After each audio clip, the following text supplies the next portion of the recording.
what we will see if we go to the screening itself is that Superman reportedly opens with a Star Wars inspired crawl that explains the DCU. Whoa. We're only a couple of weeks away from Superman landing in theaters, and it's now being reported that the DC Studios movie opens with a Star Wars inspired crawl, introducing us to James Gunn's DCU. Some sweeping changes have reportedly been made to Superman during the editing process, including cutting a day of the week structure inspired by All-Star Superman.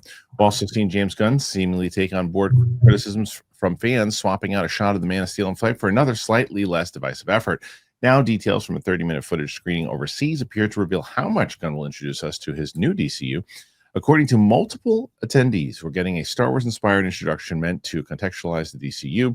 We don't expect a literal opening crawl pulled from Star Wars, though some have described it as such. Either way, it seems Gunn intends to use title cards or something along those lines to make it clear to moviegoers that Superman plays out in a new reality inhabited by superheroes.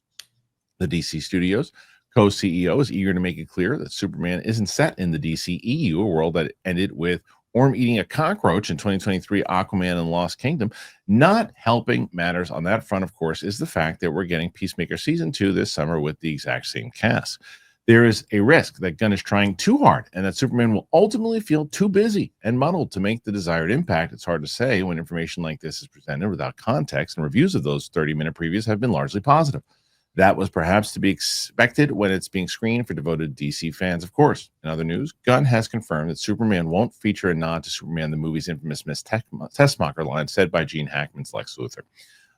Superman DC Studios' first feature film to hit the big screen is set to soar this summer in his signature style. James Gunn takes on the original superhero, yada, yada, yada.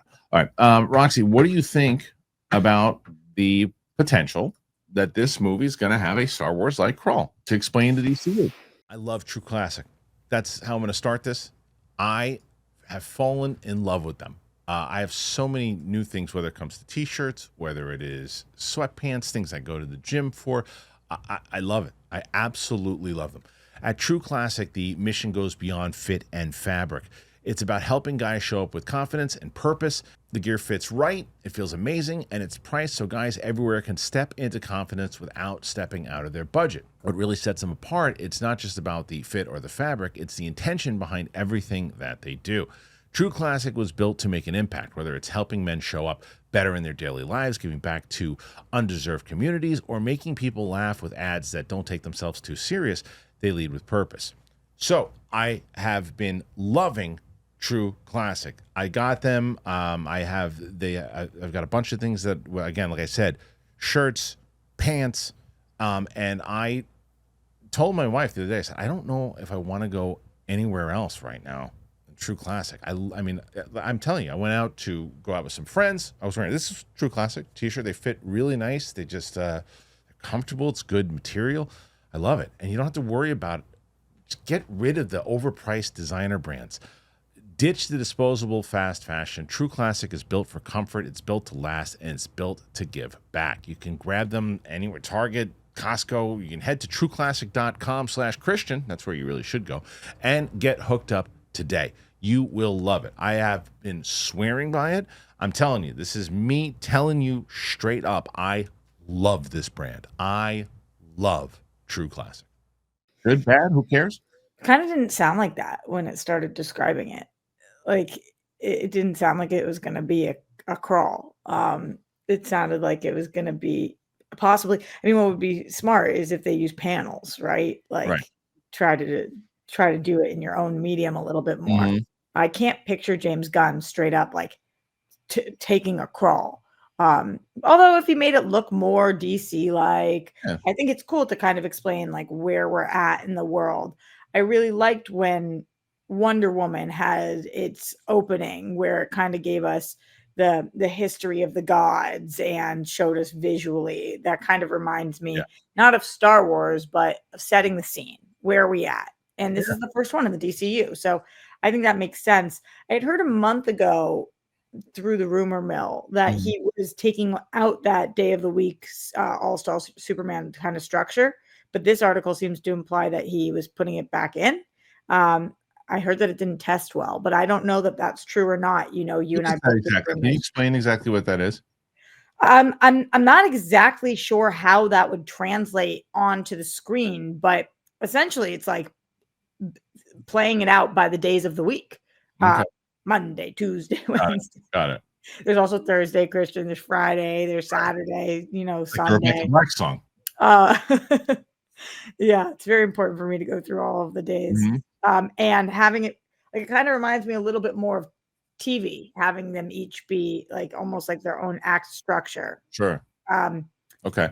But it doesn't, everybody was relating it to All-Star Superman. All-Star Superman does not break it down to that extent. And so I don't know. I had heard that they initially tried it and then they got scrapped, but this article seemed to say that that was the plan. So I don't know.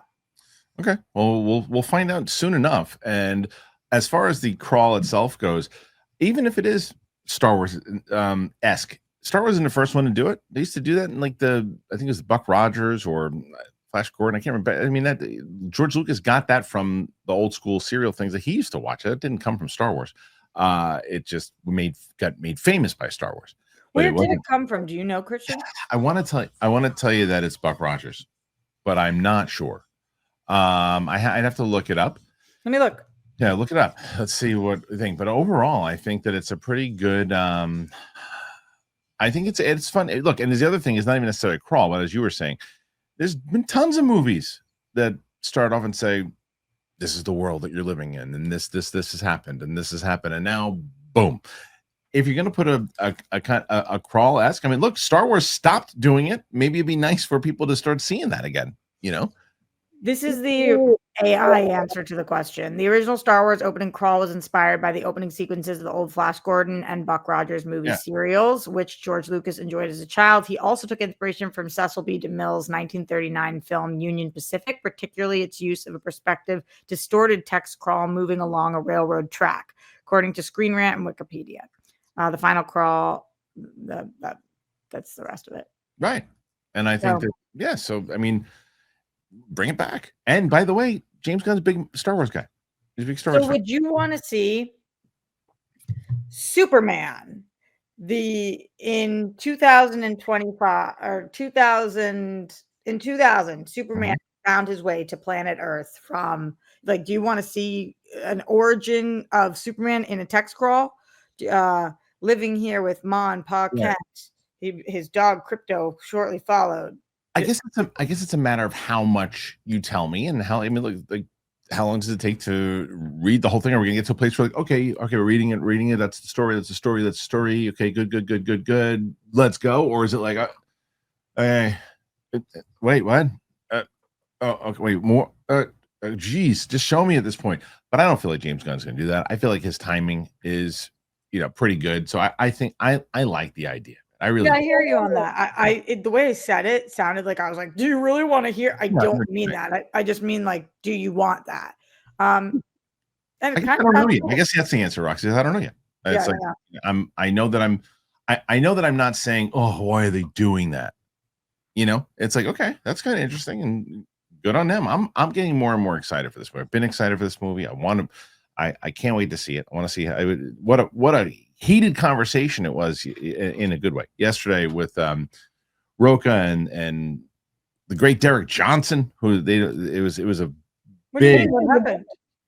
Well, I told Roca I think Roca is really hard on James Gunn, and we had a whole discussion on the chat. Kind of said the same thing, but I shouldn't say the whole chat, but a lot of the chat, and we also we just had a conversation about in general about, does it mean for his leadership that this is, some people were arguing that it doesn't really mean, if even it does well, doesn't speak for his leadership, it speaks for his ability as a filmmaker, and that they don't think maybe his leadership in DC has been strong so far, which I disagreed with. Because what? Because it's a matter of like, it's just he's being creative as a director, he's being creative as a writer, but it doesn't necessarily mean, like, they were arguing against it, thinking that he shouldn't have directed Superman. He should have just ran the whole thing, let someone else direct. They think that makes him have weak leadership. They don't. So there's been some people who think that he. Well, in the conversation yesterday, they thought leadership was weak. I do not think that. I think But based on what I'm missing leadership week too because long of a conversation. That's why I just said it was a long conversation. So there's just too much to go into about how it. But it was a long conversation yesterday. But it was a good conversation, and my stance on it is probably the same as yours, which I think he's doing a pretty damn good job. And I think that like you asked me, what do I think about the crawl stuff? And I was like, look, you can be creative. Let's do it. Yeah. I know you're saying it's too long a conversation, totally fine, but in general, I think it's really wild to think that somebody's not doing good at their job when we haven't seen a single thing from them yet. Like, what a weird stance. No matter who that person is, like, what do you mean? How could that possibly be a stance based on what? Well, Derek's in the chat. I'm sure he'll give some of his opinions on that. What could do yesterday? Well, that's next. So right now you have 18 questions so far. We're only in one topic, Roxy. It's good. It's normally great. Roki did 164 yesterday.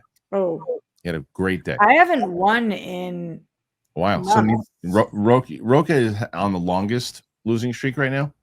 Am I the second longest? I must be. I don't know. You and Steph maybe. Steph hasn't won one in a bit.